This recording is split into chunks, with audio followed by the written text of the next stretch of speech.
ನಮಸ್ಕಾರ ಎಲ್ಲರಿಗೂ. ನಾನು ಡಾಕ್ಟರ್ ಪ್ರೇಮ್ ಕುಮಾರ್ ಮಾತಾಡೋದು. ಈಗ ರಾಷ್ಟ್ರಕವಿ ಕುವೆಂಪು ಅವರ ಜನಪ್ರಿಯ ವಾಲ್ಮೀಕಿ ರಾಮಾಯಣದ ಅಯೋಧ್ಯಾಕಾಂಡದ 11ನೇ ಅಧ್ಯಾಯ ಚಿತ್ರಕೂಟದಲ್ಲಿ ಪರ್ಣಶಾಲೆ ಕೇಳಿ. ಸೀತಾರಾಮ ಲಕ್ಷ್ಮಣರು ಗಂಗಾ ನದಿಯನ್ನು ದಾಟಿ ಘೋರಾರಣ್ಯವನ್ನು ಪ್ರವೇಶಿಸಿದರು.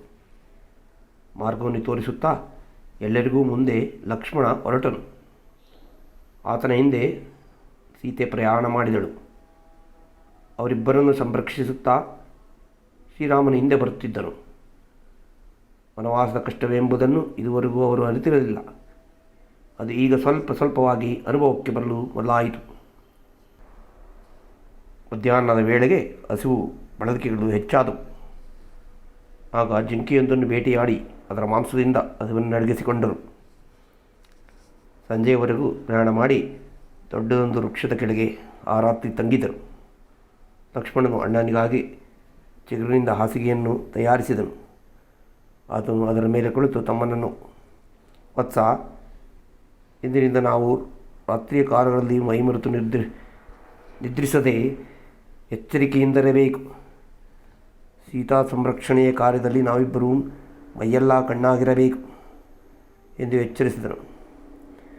ಅಯೋಧ್ಯೆಯಿಂದ ಅಷ್ಟು ದೂರ ಬಂದಿದ್ದರೂ ಆತನ ಜೀವನವೆಲ್ಲವೂ ಅಯೋಧ್ಯೆಯಲ್ಲಿಯೇ ಇದ್ದಂತೆ ಆಗಿತ್ತು.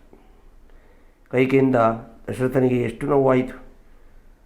ಆಕೆ ಲೋಭಿಯಾಗಿ ಎಂತಹ ಅನರ್ಥವನ್ನುಂಟು ಮಾಡಿದಳು. ತನ್ನ ತಾಯಿಯಾದ ಕೌಸಲ್ಯಗೆ ಆಕೆಯಿಂದ ಇನ್ನು ಏನೇನು ವಿಪತ್ತುಗಳು ಕಾದಿದೆಯೋ ಆಲೋಚಿಸುತ್ತಾ ಇದ್ದ ಹಾಗೆ ಶ್ರೀರಾಮನಿಗೆ ಲಕ್ಷ್ಮಣನನ್ನು ಹಿಂದಕ್ಕೆ ಕಳಿಸಿಬಿಡಬೇಕೆಂದು ಅನಿಸಿತು. ಆತನು ಹಿಂತಿರುಗಿದರೆ ತನ್ನ ಮುಪ್ಪಿನ ತಾಯಿ ತಂದೆಗೆ ಇನ್ನಿತಾದರೂ ಸಮಾಧಾನವಾಗುತ್ತದೆಂದು ಆತನ ಆಶಯ. ಆದರೆ ಲಕ್ಷ್ಮಣನು ಅದಕ್ಕೆ ಒಪ್ಪಿಯಾನೇ. ನೀನಿಲ್ಲದ ನನಗೆ ಸ್ವರ್ಗವೂ ರುಚಿಸದು. ನಿನ್ನಲ್ಲಿ ಅಗಲಿ ನಾನು ಜೀವಿಸಲಾರೆ ಎಂದು ಹೇಳಿದನು. ಅವರು ಹೀಗೆ ಪರಸ್ಪರ ಮಾತನಾಡುತ್ತಿರುವಂತೆಯೇ ರಾತ್ರಿ ಕಳೆದು ಮೂಡಲು ಕೆಂಪೇರಿತು. ಮೂವರು ಉಪವಡಿಸಿ ಪ್ರಾತಃ ಕರ್ಮಗಳನ್ನು ಮುಗಿಸಿ ತಮ್ಮ ಪ್ರಯಾಣವನ್ನು ಮುಂದುವರಿಸಿದರು.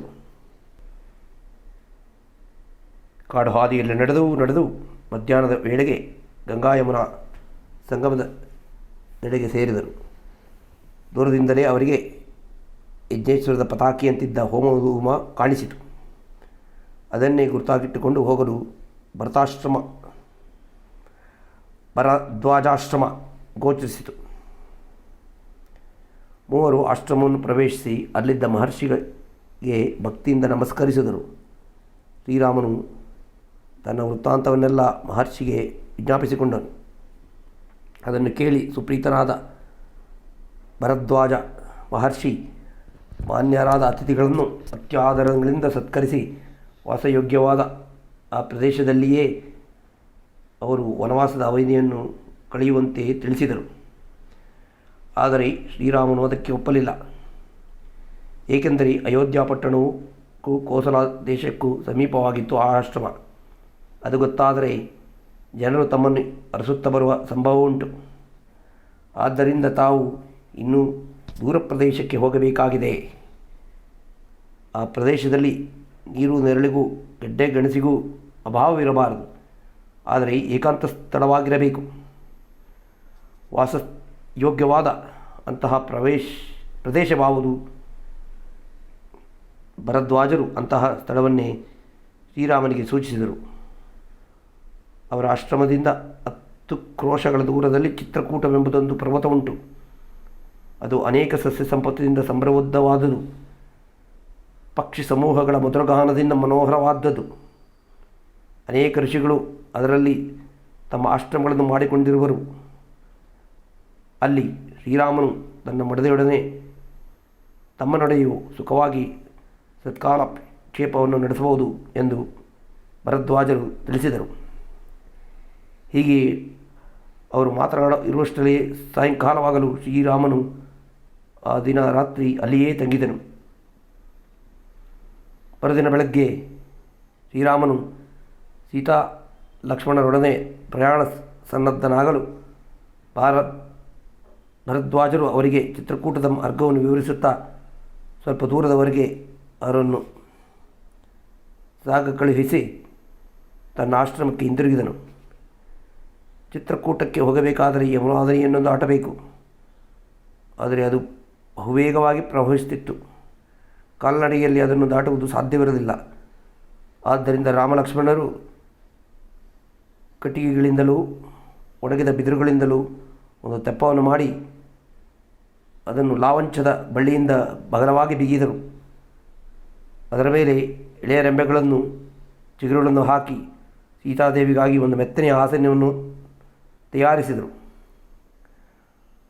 ಅನಂತರ ಶ್ರೀರಾಮನು ಲಜ್ಜೆಯಿಂದ ನಸುವಾಗಿ ಮುಗುಳ್ನಗೆ ನಗುತ್ತಿದ್ದ ಸೀತಾದೇವಿಯನ್ನು ತಾನೇ ಕೈ ಹಿಡಿದು ಕರೆತಂದು ತೆಪ್ಪಕ್ಕೆ ಹತ್ತಿಸಿದನು. ಆಕೆಯ ವಸ್ತ್ರಾಭರಣಗಳನ್ನು ತೆಪ್ಪಕ್ಕೇರಿಸಿದ ಮೇಲೆ ರಾಮ ಲಕ್ಷ್ಮಣರು ಅದನ್ನೇರಿ ಮುಂಬರೆದರು. ಅವರು ನದಿಯ ಮೇಲಿದ್ದಷ್ಟು ಕಾಲವು ಸೀತಾದೇವಿಯ ಯಮನೆಯನ್ನು ಕುರಿತು, ತಾಯಿ, ನನ್ನ ಪತಿ ವನವಾಸ ವ್ರತವನ್ನು ಮುಗಿಸಿಕೊಂಡು ಸುಕ್ಷೇಮದಿಂದ ಹಿಂತಿರುಗುವಂತೆ ಅನುಗ್ರಹಿಸು. ಅಯೋಧ್ಯೆಯನ್ನು ಸೇರಿದ ಮೇಲೆ ನಿನ್ನ ಪ್ರೀತ್ಯಾರ್ಥಕ್ಕೆ ವಾಗಿ ಸಾವಿರಾರು ಗೋದಾನಗಳನ್ನು ಮಾಡಿ 100 ಘಟಗಳ ಮದ್ಯವನ್ನು ನಿನಗರ್ಪಿಸುವನು ಎಂದು ಪ್ರಾರ್ಥಿಸಿದನು. ಯಮುನೆಯ ಆ ಕಡೆಯ ತಡಿಯನ್ನು ಸೇರಿದೊಡನೆ ಸೀತಾರಾಮ ಲಕ್ಷ್ಮಣರು ತೆಪ್ಪದಿಂದ ಕೆಳಗಿಳಿದು ಚಿತ್ರಕೂಟ ಅಭಿಮುಖವಾಗಿ ಹೊರಟರು. 2 ಗಂಡಾನೆಗಳ ಮಧ್ಯದಲ್ಲಿ ಹೋಗುವ ಹೆಣ್ಣಾನೆಯಂತೆ ರಾಮಲಕ್ಷ್ಮಣರ ನಡುವೆ ನಡೆಯುತ್ತಿದ್ದ ಸೀತೆ ತಾನೆಂದೂ ಕಾಣದ ಮರವನ್ನೋ ಬಳ್ಳಿಯನ್ನೋ ಶ್ರೀರಾಮನಿಗೆ ತೋರಿಸಿ ಅದರ ಹೆಸರನ್ನು ಕೇಳಿ ತಿಳಿದುಕೊಳ್ಳುವಳು. ಒಮ್ಮೊಮ್ಮೆ ಮನೋಹರವಾಗಿದ್ದ ಪುಷ್ಪವನ್ನೋ ಫಲವನ್ನೋ ಕಂಡು ಆಕೆ ಅದನ್ನು ಆಶಿಸುವಳು. ಒಡನೆಯೇ ಆ ಸೋದರರಲ್ಲಿ ಒಬ್ಬನು ಅದನ್ನು ಆಕೆ ತಂದುಕೊಡುವನು. ಅವುಗಳನ್ನು ಕಂಡು ಸೀತೆಯ ಮುಖ ಅರಳುವುದು. ಹೀಗೆ ಸಂತೋಷದಿಂದ ಮಾರ್ಗಕ್ರಮೇಣ ಮಾಡುತ್ತಾ 2 ದಿನಗಳಲ್ಲಿ ಅವರು ಚಿತ್ರಕೂಟ ಪರ್ವತದ ತಪ್ಪಲನ್ನು ಸೇರಿದರು.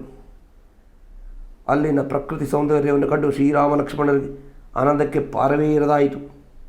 ಶ್ರೀರಾಮನು ತನ್ನ ಮಡದಿಯನ್ನು ಕುರಿತು, ಎಲೆ ಕಮಲನೇತ್ರೆ, ಅಲ್ಲಿ ನೋಡು, ಪುಷ್ಪ ಸಮುದ್ರಿಯಿಂದ ಆ ವೃಕ್ಷಗಳು ಹೇಗೆ ಹೂದಂಡೆಯಂತೆ ಅಲಂಕೃತವಾದಂತೆ ಕಾಣುತ್ತಿವೆ.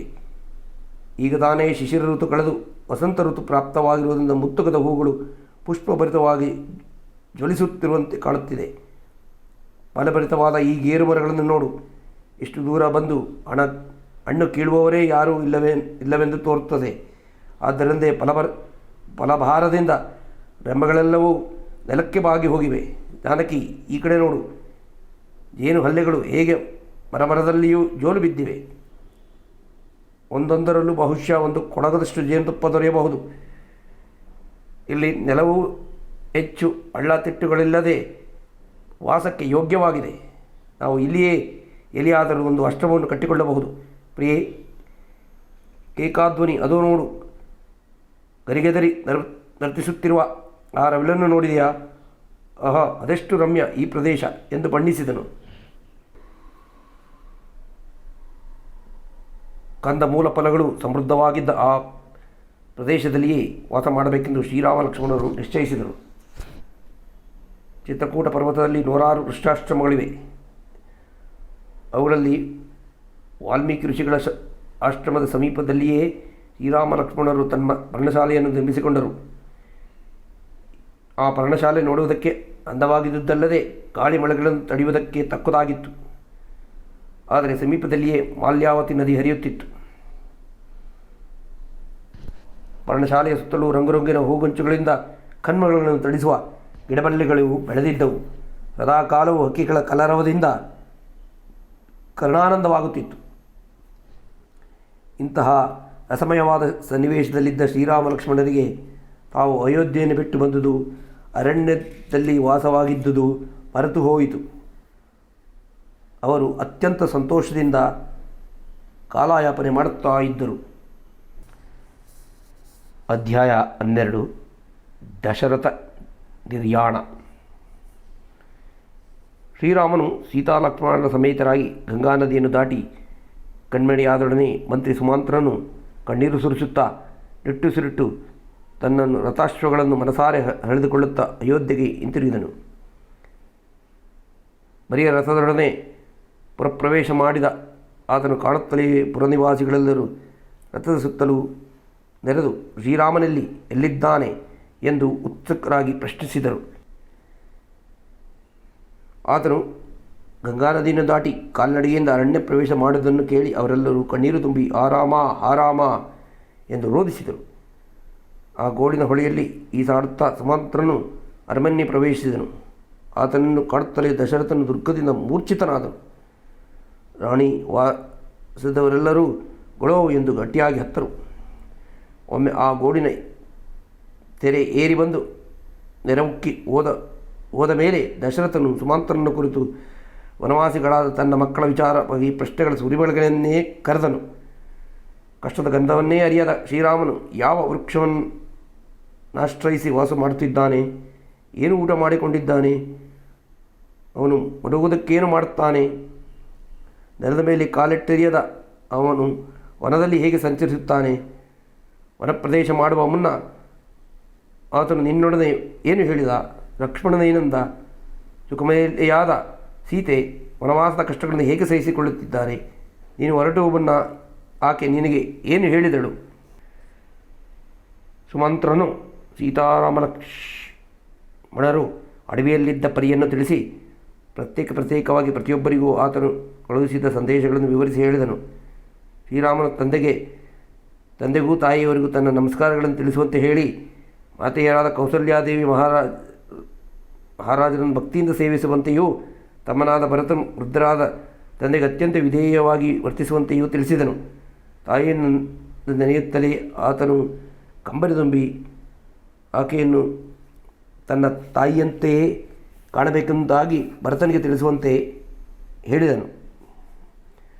ಲಕ್ಷ್ಮಣನಾದರೂ ನಿರಪರಾಧಿಗಳಾದ ತಾವು ವನವಾಸಕ್ಕೆ ಗುರಿಯಾದದಕ್ಕೆ ಕೈಕೇಯನ್ನು ಮಹಾರಾಜನನ್ನು ಕಟುವಾಗಿ ನಿಂದಿಸಿ ನನಗೆ ಅಣ್ಣನಾದ ಶ್ರೀರಾಮನೇ ಪ್ರಭು, ಆತನೇ ಬಂಧು, ತಂದೆ ಕೂಡ ಆತನೇ, ಲೋಕಕ್ಕಪ್ರಿಯವಾದ ಆತನನ್ನು ಕಾಡಿಗಟ್ಟಿದ ಮಹಾರಾಜನು ಪ್ರಜೆಗಳು ಶತ್ರುವೇ ಹೌದು. ಆತನು ರಾಜ್ಯ ಕಾರ್ಯಗಳನ್ನು ನಿರ್ವಹಿಸುವುದು ಹೇಗೋ ಶತ್ರುವೇ ಮಂಗಳಾಂಗಿಯಾದ ಸೀತಾದೇವಿ ಏನನ್ನೂ ಹೇಳಲಿಲ್ಲ.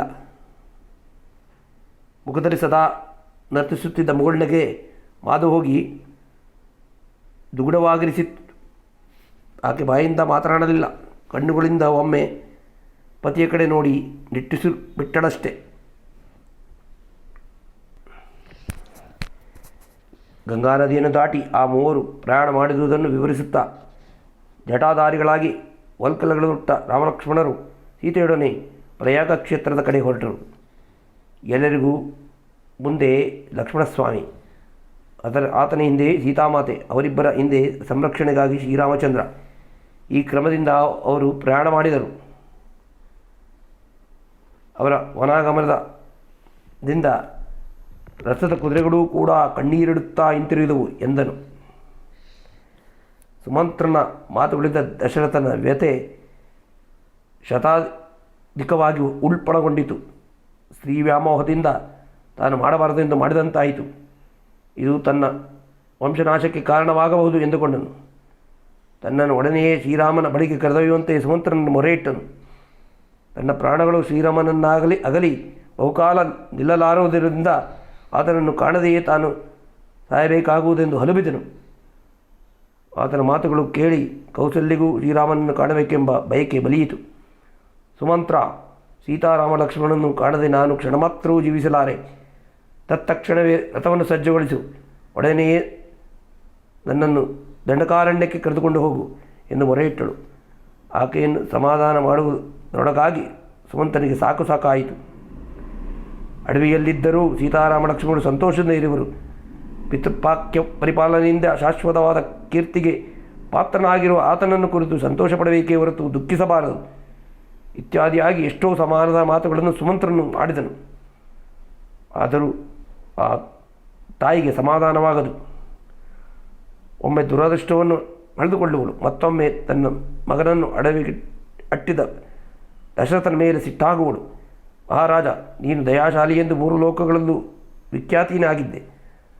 ಆದರೆ ಅದೆಷ್ಟು ಬೇಗ ಈ ಕೀರ್ತಿಗಳು ಎಲ್ಲವನ್ನೂ ಹಾಳು ಮಾಡಿಕೊಂಡೆ. ಪಾಪ, ಕೋಮಲದೇಹದ ಆ ಬಾಲೆ ಸೀತೆ ಬಿಸಿಲು ಚಳಿ ಮಳೆಗಳನ್ನು ಅದೆಂತೂ ಸಹಿಸಲಾರಳು. ಆ ರಾಜಕುಮಾರಿ ಗೆಡ್ಡೆಗೆಣಸುಗಳನ್ನು ತಿನ್ನುತ್ತಾ ಅದೆಂತೂ ಜೀವಿಸಬಲ್ಲಳು. ಅದೆಂತೂ ಕಠಿಣವಾದ ನೆಲದ ಮೇಲೆ ಮಲಗಿ ನಿರ್ಧಿಸಬಲ್ಲಳು. ನನ್ನ ಮಗನಾದ ಶ್ರೀರಾಮ ದಿಕ್ಕಿಲ್ಲದವನಂತೆ ಅರಣ್ಯದಲ್ಲಿ ಅಲೆಯುವಂತಹ ಅಪರಾಧವನ್ನೇನು ಎಸಗಿದ್ದನು. ಸೀತಾ ಲಕ್ಷ್ಮಣರನ್ನು ನಿಷ್ಕಾರಣವಾಗಿ ಅರಣ್ಯಕ್ಕೆ ಅಟ್ಟಿದೆಯಲ್ಲವೇ. ಜ್ಯೇಷ್ಠನೂ ಶ್ರೇಷ್ಠನೂ ಆದ ಶ್ರೀರಾಮನು ಅಡವಿ ಪಾಲಾದನು. ಕನಿಷ್ಠನಾದವನು ರಾಜ್ಯಾಧಿಪತ್ಯವನ್ನು ಸ್ವೀಕರಿಸುವನು. ಇದಂತಹ ನ್ಯಾಯ. ನಿನ್ನ ಪ್ರಿಯ ಪತ್ನಿಯಾದ ಕೈಕೆಗೂ ಆಕೆಯ ಮಗನಾದ ಭರತನಿಗೂ ಆನಂದವನ್ನು ಒದಗಿಸುವುದಕ್ಕಾಗಿ ಅದೆಷ್ಟು ಜನರಿಗೆ ಅಪ್ರಿಯವನ್ನು ಉಂಟು ಮಾಡಿದೆ. ಇದರಿಂದ ಜನರಿಗಾದರೂ ಆನಂದವಾಯಿತೇ? ನೀನೂ ಹಾಳಾದೆ, ನನ್ನನ್ನು ಹಾಳೆ ಮಾಡಿದೆ. ಕೋಸಲ ರಾಜ್ಯವನ್ನು ದುಃಖದಲ್ಲಿ ಮುಳುಗಿಸಿದೆ.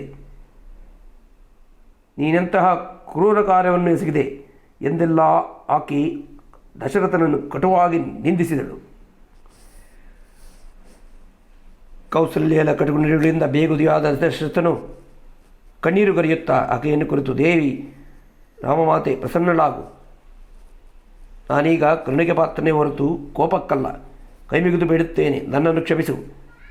ನನ್ನ ಪೂರ್ವಾಜ್ಯದ ಕರ್ಮ ನನಗೆ ಈ ಸಂಕಟ ತಂದೊಡ್ಡಿದೆ ಎಂದು ಹೇಳಿ ತನಗೆ ಬಹುಕಾಲದ ಹಿಂದೆ ಪ್ರಾಪ್ತವಾಗಿದ್ದ ಋಷಿಶಾಪವೊಂದನ್ನು ಆಕೆಗೆ ವಿವರಿಸಿ ಹೇಳಿದನು. ದೇವಿ, ನಾನಿನ್ನು ಮದುವೆ ಆಗಿಲ್ಲದ ಬಾಲಕನಾಗಿದ್ದಾಗ ನಡೆದ ಅಚಾತುರ್ಯವೊಂದು ತಿಳಿಸುತ್ತೇನೆ, ಕೇಳು. ಆಗ ನನ್ನ ತಂದೆ ಇನ್ನೂ ಜೀವಂತವಾಗಿದ್ದನು. ನಾನು ಯುವರಾಜನಾಗಿದ್ದೆ. ನನಗೆ ಆಗ ಧನುರ್ಯುದ್ಧದಲ್ಲಿ ಬಹಳ ಗೀಳು. ಶಬ್ದವನ್ನು ಕೇಳಿ ಗುರಿಯನ್ನು ಸಾಧಿಸಬಲ್ಲ ಶಬ್ದವೇದಿಯಲ್ಲಿಯೂ ನಾನು ನಿಪುಣನಾಗಿದ್ದೆ. 1 ವರ್ಷಕಾಲದ ಹಿಂದೆ ನಾನು ಮೃಗವಿಹಾರಕ್ಕಾಗಿ ಸರಿಯೂ ನದಿಯ ತೀರವನ್ನು ಸೇರಿದೆ. ರಾತ್ರಿಯ ವೇಳೆಯಲ್ಲಿ ಮೃಗಗಳು ನೀರು ಕುಡಿಯಲು ಬರುವ ಸಮಯವನ್ನೇ ಕಾಯುತ್ತಾ ಧನುರ್ಧಾರಿಯಾಗಿ ಹೊಂಚಿ ಕುಳಿತಿರಲು ಅರ್ಧರಾತ್ರಿಯ ವೇಳೆಯಲ್ಲಿ ನದಿಯ ತೀರದಿಂದ ಗುಳುಗುಳು ಶಬ್ದ ಕೇಳಿಬಂದಿತು. ಯಾವುದೋ ಒಂದು ಆನೆ ನೀರು ಕುಡಿಯುತ್ತಿರಬೇಕೆಂದು ಭಾವಿಸಿದ ನಾನು ಧ್ವನಿಗೆ ಗುರಿಯಿಟ್ಟು ತೀಕ್ಷ್ಣವಾದ ಬಾಣವೊಂದು ಪ್ರಯೋಗಿಸಿದೆ. ಮರುಕ್ಷಣದಲ್ಲಿಯೇ ಅಯ್ಯೋ ಎಂದು ಮಾನವನ ಧ್ವನಿ ಅದೇ ದಿಕ್ಕಿನಿಂದ ಕೇಳಿಸಿತು. ನಾನು ದಿಕ್ಕು ತೋಚದವನಾಗಿ ಕೂಗು ಕೇಳಿಬಂದ ಕಡೆಗೆ ಧಾವಿಸಿದೆ. ಕೌಸಲ್ಯೆ, ನೆನದಲ್ಲಿ ಈಗಲೂ ಎದೆ ನಡುಗುತ್ತದೆ. ಜಟಾ ವಲ್ಗಳನ್ನು ಧರಿಸಿದ್ದ ಋಷಿಕುಮಾರನೊಬ್ಬನು ಕಣ್ಣೀರಿನಲ್ಲಿ ಮುಳುಗಿ ಮಲಗಿದ್ದನು. ಆತ ನನ್ನನ್ನು ನೋಡುತ್ತಲೇ, ಅಯ್ಯೋ ರಾಜನೇ, ವನವಾಸಿಯಾದ ನಾನು ನಿನಗಾವ ಅಪರಾಧ ಮಾಡಿದ್ದೆ? ನನ್ನನ್ನು ಕೊಲ್ಲುವುದರಿಂದ ನಿನಗೇನು ಲಾಭ?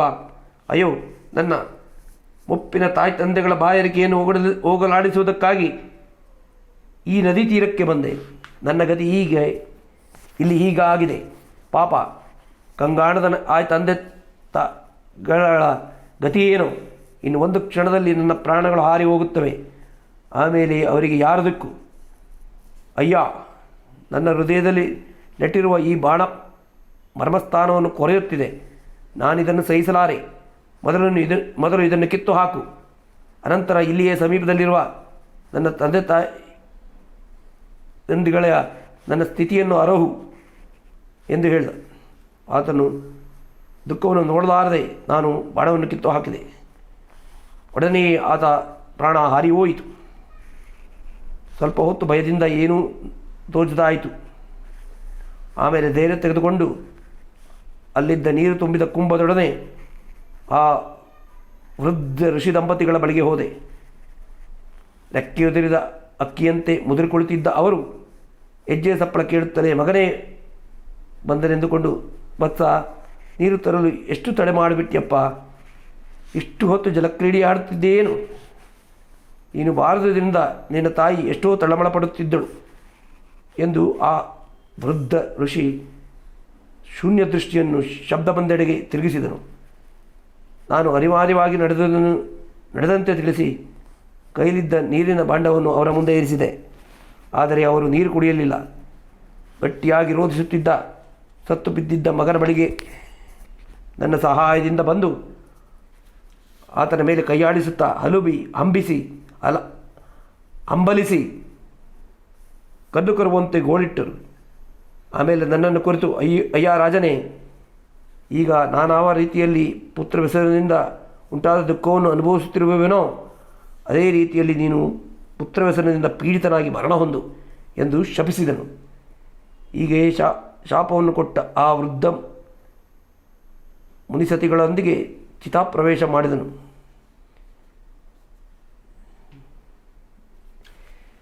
ದೇವಿ ಮುನಿಶಾಪ ಈಗ ಮೈವೆತ್ತು ನಿಂತಿದೆ. ಗಂಡನು ಹೇಳಿದ ಕಥೆಯನ್ನು ಕೇಳಿ ಕೌಸಲ್ಯಾದೇವಿ ನಡುಗಿದಳು. ಶ್ರೀರಾಮನು ಅರಣ್ಯಕ್ಕೆ ಪ್ರಯಾಣ ಮಾಡಿ ಅಂದಿಗೆ 6 ದಿನಗಳಾಗಿದ್ದವು. ಆ 6 ದಿನಗಳಲ್ಲಿ ದಶರಥ ಮಹಾರಾಜನು ನಿದ್ರಾಹಾರಗಳಿಲ್ಲದೆ ಕೃಶವಾಗಿ ಹೋಗಿದ್ದನು. ಋಷಿಶಾಪದ ವೃತ್ತಾಂತವನ್ನು ಕೇಳಿ ಮುಗಿಯುವಷ್ಟರಲ್ಲಿ ಆತನಿದ್ದ ಅಲ್ಪಶಕ್ತಿಯು ಹುಡುಗಿ ಹೋಗುತ್ತಿರುವಂತೆ ಕಾಣಿಸಿತು. ಆತನು ಪುನಃ ಕೌಸಲ್ಯನ ಕುರಿತು, ಎಳೆ ಮಂಗಳಾಂಗಿ, ನನಗೀಗ ಅವಾಸನ ಕಾಲ ಪ್ರಾಪ್ತವಾಗಿದೆ. ಶ್ರೀರಾಮನು ಒಮ್ಮೆ ನನ್ನನ್ನು ಸ್ಪರ್ಶಿಸಿದರೆ ಮಾತ್ರ ಬದುಕಬಲ್ಲೆ. ಆದರೆ ಅದೆಲ್ಲಿ ಸಾಧ್ಯ? ಕೌಸಲ್ಯೆ, ನನ್ನ ದೃಷ್ಟಿ ಶೂನ್ಯವಾಗಿದೆ. ನನಗೆ ಕಣ್ಣಿಗೆ ನೀನು ಕಾಣುತ್ತಲೇ ಇಲ್ಲ. ನನ್ನ ಬಾಹ್ಯ ಪ್ರಜ್ಞೆಯು ತಪ್ಪುತ್ತಾ ಇದೆ. ಅದೋ ಯಮದೂತರು ನನ್ನನ್ನು ತೊರೆಗೊಳಿಸುತ್ತಿದ್ದಾರೆ. ಇಂಥ ಸಮಯದಲ್ಲಿ ಶ್ರೀರಾಮನ ಸಮೀಪದಲ್ಲಿ ಇಲ್ಲವಲ್ಲ. ಅಯ್ಯೋ, ಪ್ರಪಂಚದಲ್ಲಿ ಇದಕ್ಕಿಂತ ಮಹತ್ತರವಾದ ದುಃಖ ಬೇರೊಂದುಂಟೆ. ವನವಾಸವನ್ನು ಮುಗಿಸಿ ಹಿಂತಿರುಗುವ ನನ್ನ ಶ್ರೀರಾಮನ ಮೂರ್ತಿಯನ್ನು ಕಾಣುವವರೇ ಧನ್ಯರು. ಅವರು ಮಾನವರಲ್ಲ, ದೇವತೆಗಳು. ಹಾ ಕಷ್ಟ! ಓ ರಾಮಚಂದ್ರ, ಮಹಾಬಾಹು, ಪಿತೃಪ್ರಿಯ ಕುಮಾರ, ಕಂದ, ಎಲ್ಲಿ ಹೋದೆ? ಆ ಕೌಸಲ್ಯ, ಸುಮಿತ್ರೆ, ನಿಮಗಿನ್ನಾರು ಗತಿ? ಪಾಪಿ ಕೈಕೆ, ನನಗೆ ನೀನೇ ಮೃತ್ಯುಸ್ತುರ್ಪಳಾದೆಯಲ್ಲ. ಆ ರಾಮ, ಆ ಲಕ್ಷ್ಮಣ, ಆ ಸೀತಾ. ಕಡೆಯ ಮಾತು ಬಾಯಿಂದ ಬರುತ್ತಿದ್ದಂತೆಯೂ ದಶರಥನ ಪ್ರಾಣಪಕ್ಷಿ ದೇಹಪಂಜರದಿಂದ ಹಾರಿ ಹೋಯಿತು. ಆಗ ರಾತ್ರಿ ಅರ್ಧ ಕಳೆದಿತ್ತು. ಹೊರಗೆ ಸುತ್ತಲೂ ದಟ್ಟವಾಗಿ ಕಗ್ಗತ್ತಲು ಮುಸುಕಿತ್ತು. ಅರಮನೆಯೊಳಗೆ ಎಲ್ಲರೂ ನಿದ್ರಾವಶವಾದ್ದರಿಂದ ಸ್ಮಶಾನ ಮೌನ ಎಲ್ಲೆಲ್ಲೂ ಹಬ್ಬಿ ಶವದಂತೆ ಬಿದ್ದಿತ್ತು. ನಮಸ್ಕಾರ.